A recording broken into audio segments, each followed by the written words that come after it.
right now the odds-on favorite, according to sportsbooks, to win the Super Bowl are the Baltimore Ravens, plus 200, which is ridiculous to me, and I don't even think I would take them right now to come out of the AFC. I mean, well, they're minus 130 to come out of the AFC, which is again, like you're looking at, you're looking at a substantial. There are substantial favorites to win both of those games as a result of that, of that price, and you're just, I mean. And we love the Ravens, right? They do a lot of things very smartly. They did a great job of re-engineering their defense mid-season to get a competent group there, a very good group, frankly, there. Lamar Jackson's the MVP of the league in all likelihood, all that kind of stuff. And yet I think if I were to take I would take the field over the Ravens any day of the week at this point, just given what you're laying in terms of a price. I'm right there with you. The team that out of the AFC that intrigues me the most are your Kansas City Chiefs. Yeah. Despite the fact that they have no run game and that I don't like their defense, despite the fact that their defense has done well lately. That's all a function of the fact that they've played terrible offenses. But when you see Pat Mahomes in the snow eviscerating people from inside and outside the pocket, that's the thing that travels. And by the way, the Super Bowl's in Miami. It's not in the North Pole.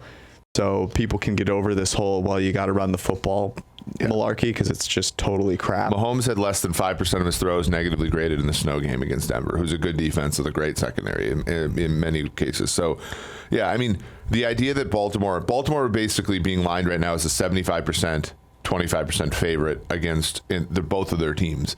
And again, I get it at home, but like if they're facing Kansas City at home, they are not set. It's not minus 300. No chance. If they're hosting New England, I still think they're not minus 300. If they're facing Houston again, especially if Will Fuller plays, they're not minus 300. Tennessee could also give them problems should they get that far. And so I get that the Ravens are the strongest team. They're hot, and there's not a ton of things you can say badly about them, other than I think people are just over their skis a little bit with respect to them. Here's a question, though. You talk about the NFC. You talk about conference futures. Right now, San Francisco is considered the favorite to win the NFC, at least at Bet Online here, at plus 175. New Orleans second at plus 200. Green Bay plus 350, and then after that, it's a bunch of crap. In fact, Seattle's plus 700, which I got to look and see. That's not a great value, but. Are we a little bit overrating San Francisco, given that they have basically a 57-43 chance just to even get a bye / a home game? Should they be favorites? No. Yeah, because mathematically speaking, I just don't think that makes sense. It does not, and there's a little bit of nostalgia built into this, in my opinion, which is the Niners are such a storied franchise. It's Christmas. Those Reds, people are looking at them and getting excited, but the 49ers are not as strong a team as the New Orleans Saints. And despite the fact that they beat the Saints, we need to stop worrying about a one-game sample size as the determining factor in which team is better. Right. That's just ludicrous today. And I think you brought this point up yesterday, and I think it sums it up perfectly. So one of the things that we do is, instead of looking at the final score of the game, we say, well, how did these teams grade out? And if the score were to go according to how they played, in other words, how they graded, what would the score be? And in that New Orleans-San Francisco game, New Orleans actually would have won that game by a couple of points, given how well they played, which isn't to say that, they just, the score lies to you or whatever. It's just to say that there are things that they did that they didn't actually get credit for on the scoreboard that you should be paying attention to. And that sums up the Saints overall this season, which is there are things that they've done that have not shown up in their record or in the games that they've played that you should be paying attention to.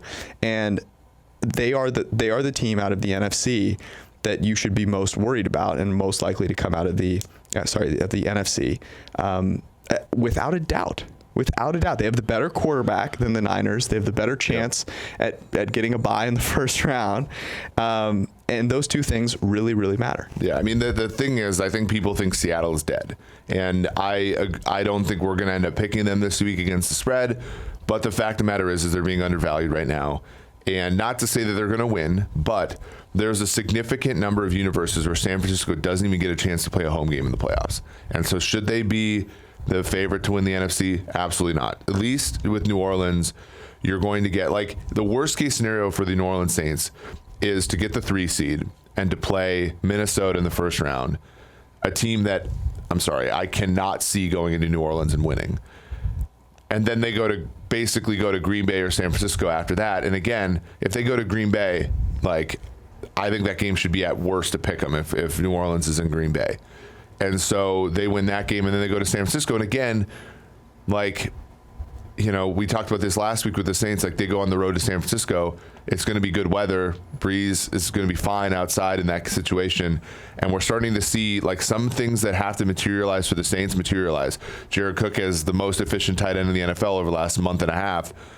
You know, Alvin Kamara came out of his slump last week and had some explosive plays. Their offensive line is terrific.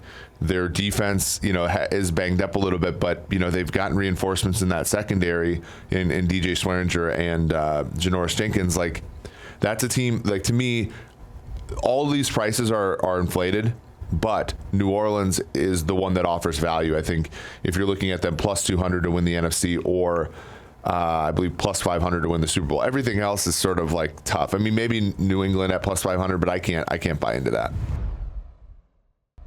Thanks for watching the PFF YouTube channel. And if you want to subscribe, all you have to do is push the button. Don't forget everything you get. A little fantasy, push the button. A little green line for the gambling aspects of the game, push the button. College football, push the button. The YouTube channel from PFF.